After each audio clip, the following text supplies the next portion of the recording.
That the motion be agreed to. I recognise the Honourable Minister Joe Goodhue. Thank you, Mr Speaker. Well, I wish to begin by laying out for the House my belief regarding the previous member's words. The previous member has set out today to undermine the work of biosecurity, to lay down very clearly, I absolutely acknowledge this, his concerns for biosecurity, but in doing so, he has in fact damaged our reputation for biosecurity. I am going to today outline the very balanced response that this government is taking to that report. The previous member said if the government doesn't act, well, I can assure this House that the government has already acted on some of the recommendations and will in fact act on all of them. The government welcomes the OAG report. We will carefully consider any advice and recommendations made that could improve our biosecurity system, because we as a government understand how important biosecurity is to this nation. The Ministry for Primary Industries has accepted the report and all 7 recommendations, though it may not have sounded like that a little while ago, and they're already being worked on. Biosecurity is a top priority, and the government is delivering long-lasting solutions for our biosecurity and the primary sector to boost productivity. $750 million is spent annually on biosecurity, Mr Speaker, by central government, regional councils, industry and private landowners. Government spending on biosecurity is almost double what it was in 2000 under the previous government, and last year saw record numbers of biosecurity staff recruited. I too am going to quote from the report, and I do so now. MPI and its predecessor organisations responsible for biosecurity have been, by and large, successful at responding to incursions, dealing with between 30 and 40 incursions a year. Again, overinflated by the previous member, he had it up to 50. They have developed generally high trust relationships with partners by working together on responses, and have improved biosecurity by sharing knowledge and fostering innovative practice. This is from the OAG report. No border control, I continue to quote from the report, no border control is 100% effective, so it's important that New Zealand is prepared to deal with incursions effectively, and this report is very helpful in that respect.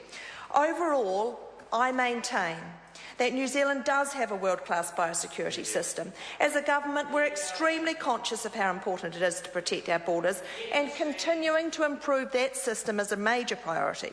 We're always looking to review how we do things and improve systems. This report is part of that, and I contend that the improvements are ongoing by all governments, and therefore I also contend that the system is now far better than it was some 4 or more years ago, because it is continually improving.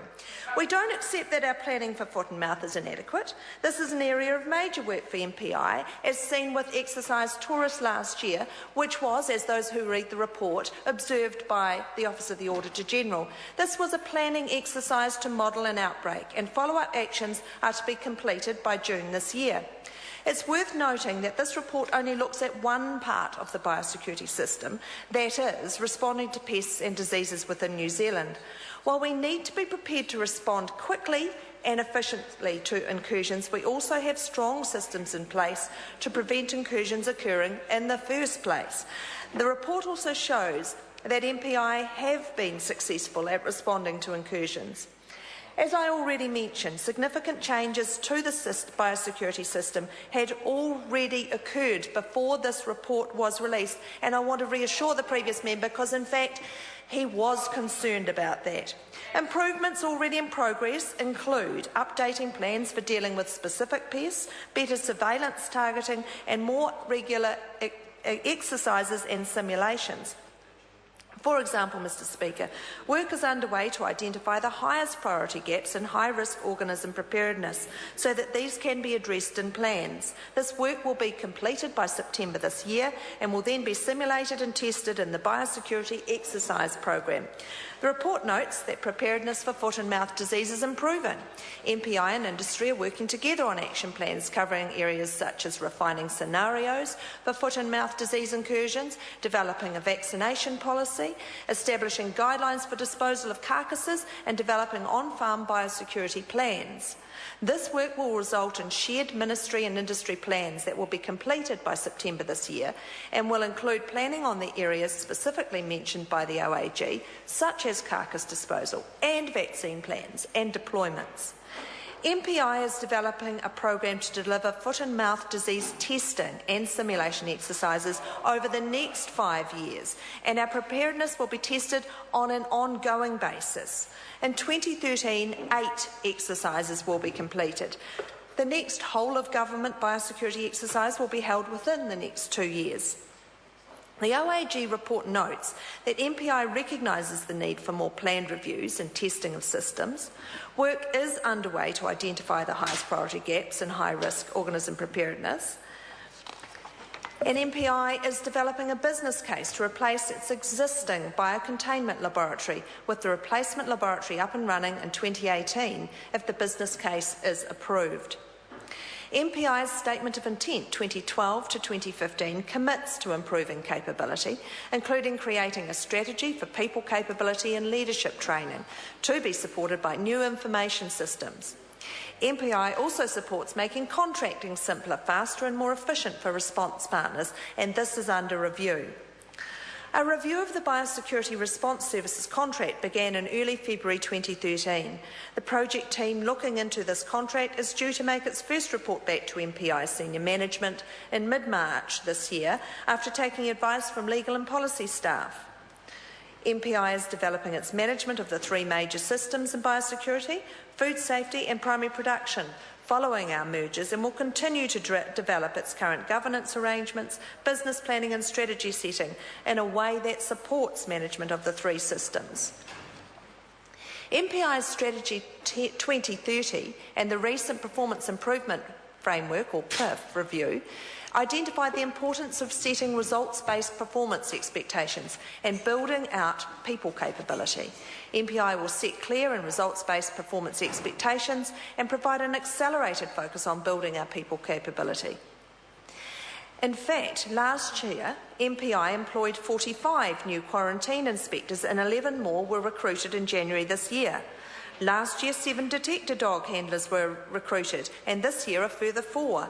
Last year, 11 new detector dogs graduated from the MPI detector dog programs. It is completely incorrect for the opposition to claim that biosecurity funding has been reduced. Vote Biosecurity has gone from $181 million in 2007-8 to a forecast $196 million for 2012-13. In that period, well, Mr O'Connor, it certainly sounds like an increase to anyone listening to those figures. In that period, annual spending on surveillance and investigation increased by around 35%. Spending on core response capability increased by around 13%. And spending on preparedness and pest management increased by around 5%. Retaining a world-class biosecurity system is critical to delivering New Zealand's economic success.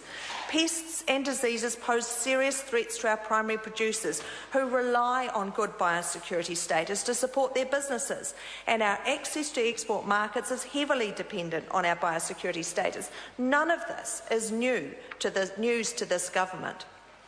We know that trade and travel patterns are changing rapidly. As New Zealand interacts with more international partners, tourism is increasing and pressure is building for more streamlined travel.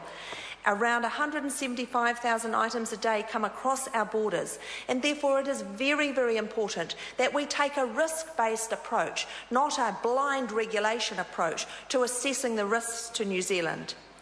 As a result, the government's 3 border agencies, Customs, Immigration and Primary Industries, are now working more closely together to better coordinate border services.